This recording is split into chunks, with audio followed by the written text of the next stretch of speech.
am the author of 5 business communication books, including Conversations for Change, 12 Ways to Say It Right When It Matters Most. And some of what I will be talking with you about today comes from the book Conversations for Change. In times of change, learners inherit the earth, while the learned find themselves beautifully equipped to deal with a world that no longer exists.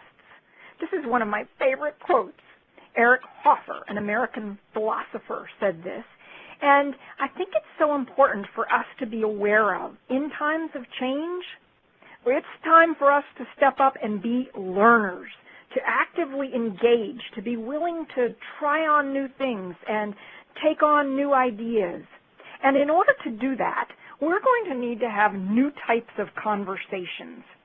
Conversations really determine our career paths. They determine the teams, the people that we work best with.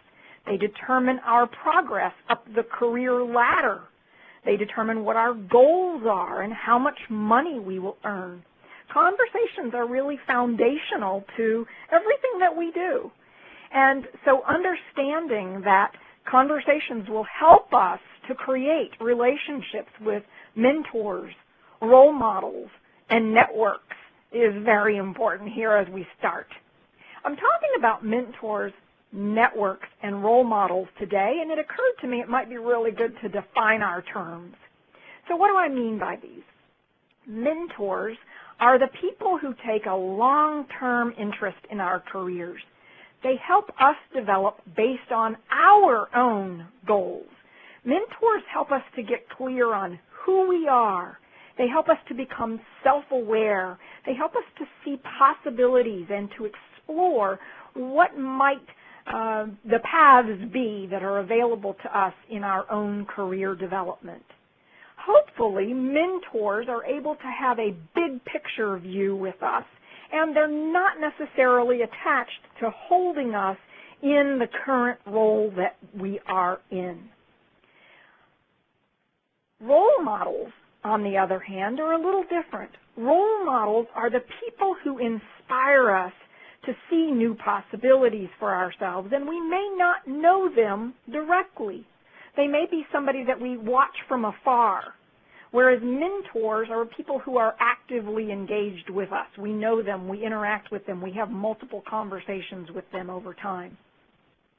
Networks are all the people that we know. Now, I know you probably use that word network a little differently than I'm referring to it here, but if you think about the people network in your life, it's the cobweb of connections that you have with all the people that you work with the people that you know in your personal and social life, with the people that you know from school and from educational opportunities, the people you meet at conferences. I'd like to define each of these a little further and have you begin to think about how you use each of them. Let's look at role models. Has anybody heard of Dr. Mae Jemison? Dr. Mae Jemison was the first African-American female astronaut. The reason that she stands out to me so significantly, she was born in Alabama at a time when there weren't a lot of role models for her. Can you guess who her role model was? Somebody that caused her to think she could see herself as an astronaut? As a young girl, when she looked around the world and saw what other African-American women were doing, she didn't see anyone being an astronaut initially. She saw people doing being an elementary school teacher perhaps, or cleaning other people's homes. But it was when she watched Star Trek that it clicked with her. She saw the character of Michelle Nichols, O'Hara, and this caused little girl Mae Jemison to think that, maybe I could do that too. And initially, people sort of chuckled at that thought, but then she said, what would I need to study? What would I need to take on in order to learn how to be an astronaut, and doors began to open for her. We need to be able to have conversations for creating new possibilities. It's one of the conversation types that I discuss in Conversations for Change. When we know how to have these conversations for exploring new possibilities, we can serve as a role model for other people because we help them to engage in seeing themselves in new ways. But we also can explore identifying role models for ourselves. Who is your role model currently?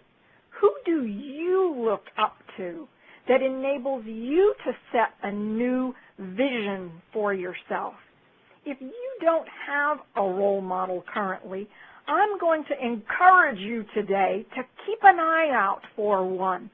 Find someone who inspires you to see new possibilities for yourself.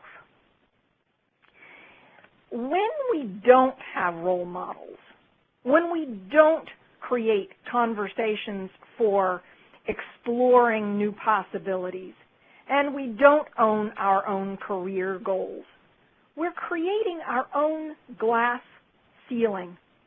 Let me share with you when this first hit me. I was working with a coach, and he was my coach, helping me. This was about, 15-something, 20 years ago. And my coach said to me, Shawn, I want you to create a list of 100 things, possibilities, experiences, opportunities that you would like to create for yourself. And I thought that seems like a pretty big list, but okay, I'll give it a try. I went away from our coaching meeting and began to make a list of what I wanted to create for myself. And at the end of the week, I was really happy with my 20 items on the list. My 20 items, I felt like if I accomplish these things, that'll be great. That'll be enough.